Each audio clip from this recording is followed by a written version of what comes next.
Something that I want to talk about today is motivation. I don't do a lot of motivational videos or content, and that's because I don't know. It's I've just never thought about doing it. But I have been asked this question before. How do I stay motivated? Whenever I've been asked that, I haven't really had a very good answer. So I want to ask you guys a question. How long have you been studying English? Is what I want to know. For those of you who are English learners, how long have you been studying or learning English? Now, for all of you who responded, you said you've been studying English for this amount of time, for this many years. How well would you say you can speak English? How fluent are you? If let's say 10 is a native speaker and 0 is, well, 0, you can't even introduce yourself, then how fluent would you say you are? After having studied for 5 years, 10 years, 15 years, how fluent are you? So whenever people talk about motivation, and it can be any kind of motivation, it doesn't have to be related to English, people always talk about you needing to know about your why, right? Why do you want to learn English? Why do you want to why do you want to get that promotion at your job? Why do you want to become healthy? Why do you want to lose weight? Right? For me, my motivation is not what I want in the future. Right? If I was to ask you, why do you want to improve your English? And you might say something like, "Oh, I want to be fluent. I want to speak easily. I want to communicate easily with native English speakers when they visit my city or when I travel, right? I want to move to an English-speaking country. I want to get a job in the UK, in Australia, in the United States, in Canada.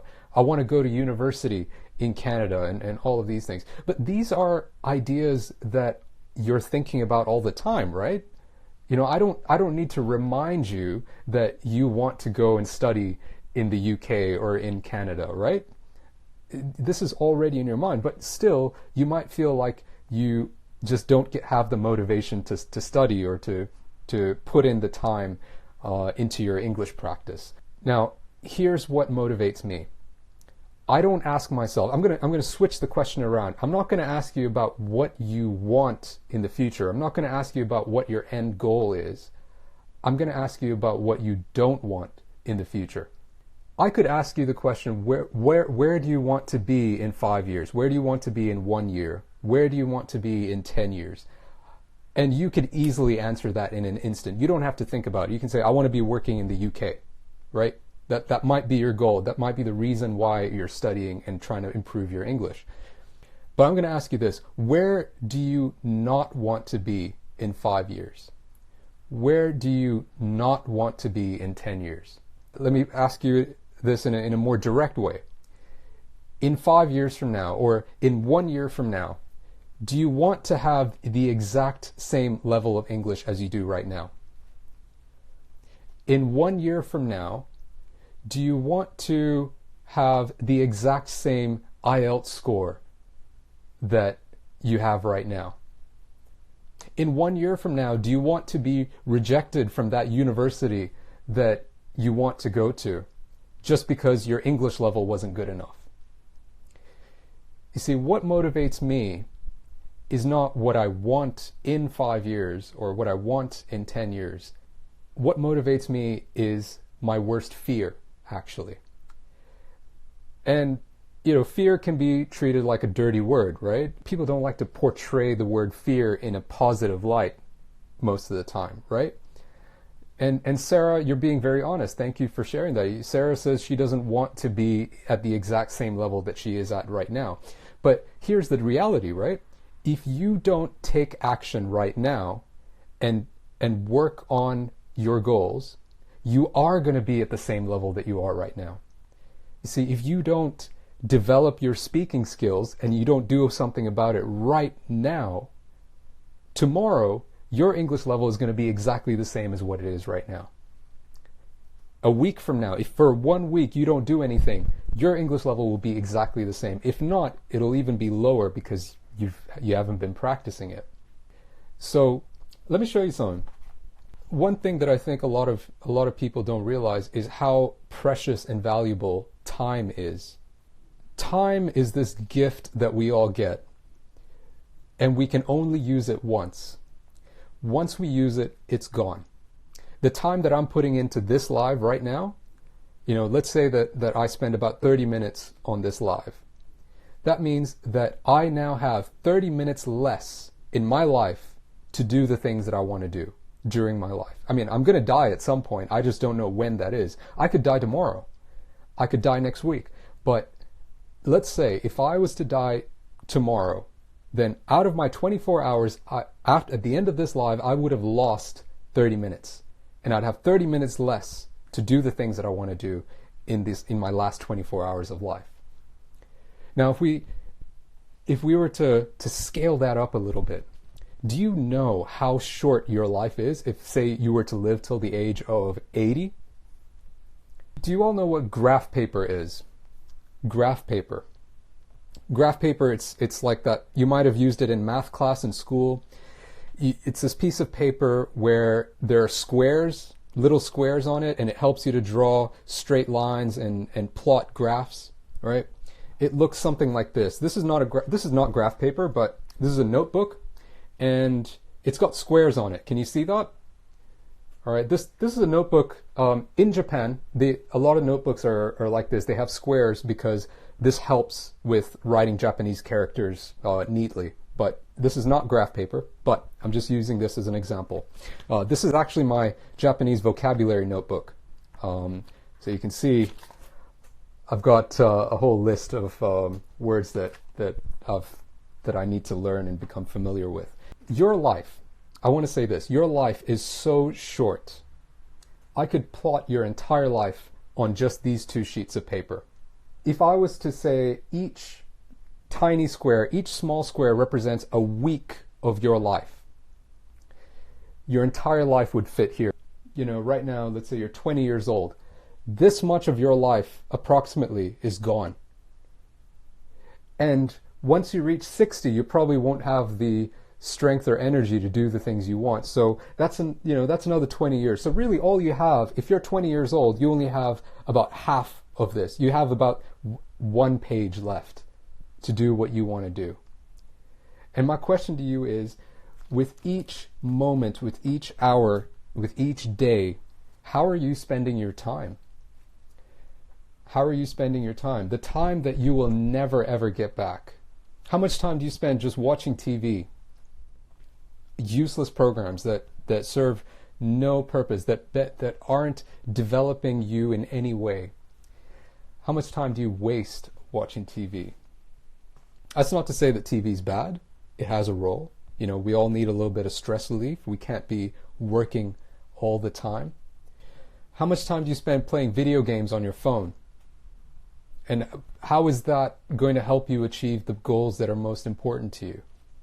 Is you need to value your time. Value your time. If you understand how precious time is, you won't waste it.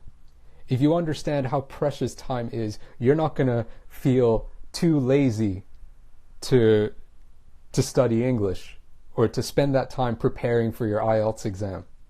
Your motivation comes not from thinking about what you want. Your motivation comes from thinking about your worst fear.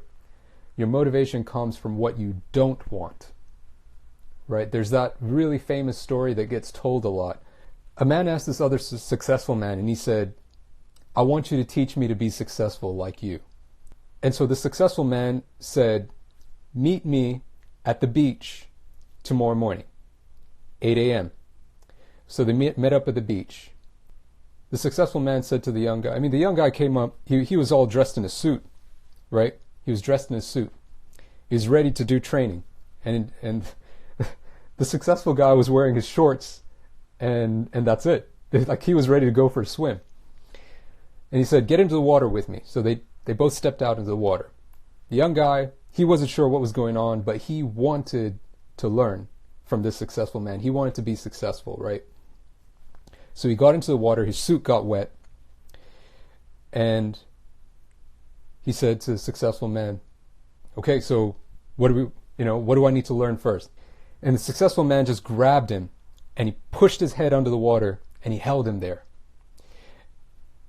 And then he pulled him back up. And the guy, the young man who wanted to learn, he was shocked. He said, what are you doing? He started cursing. He said, what are you doing?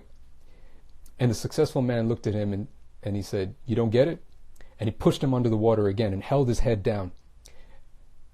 And he pulled him back up. The young man was coughing. He could barely breathe.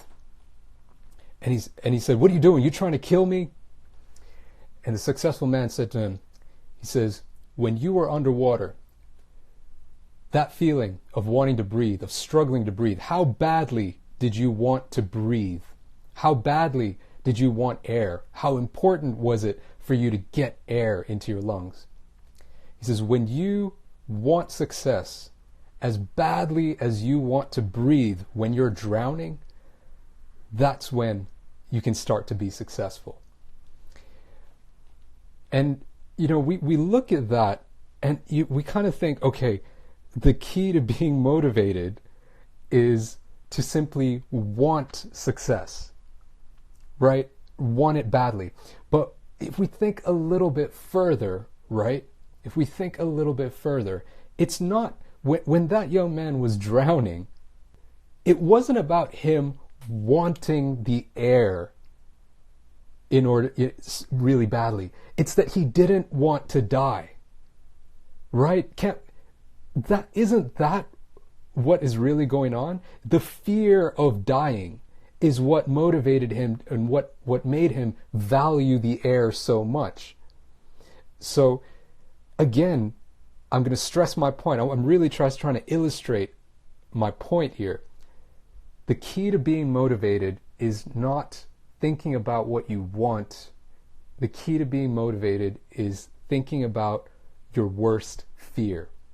And if it's to do with English, when you are so afraid of not getting into that university that you want to go to, when you're so afraid of not getting the job that you want, or when you're afraid of how embarrassed you're going to be when you're unable to communicate with other English speakers, when that is when that is on the front of your mind all the time, you won't lose motivation. Because when your greatest fear is looking at you straight in the face, looking at you in the eyes, you're not going to lose motivation. You will do whatever it takes to make sure that bad thing doesn't happen.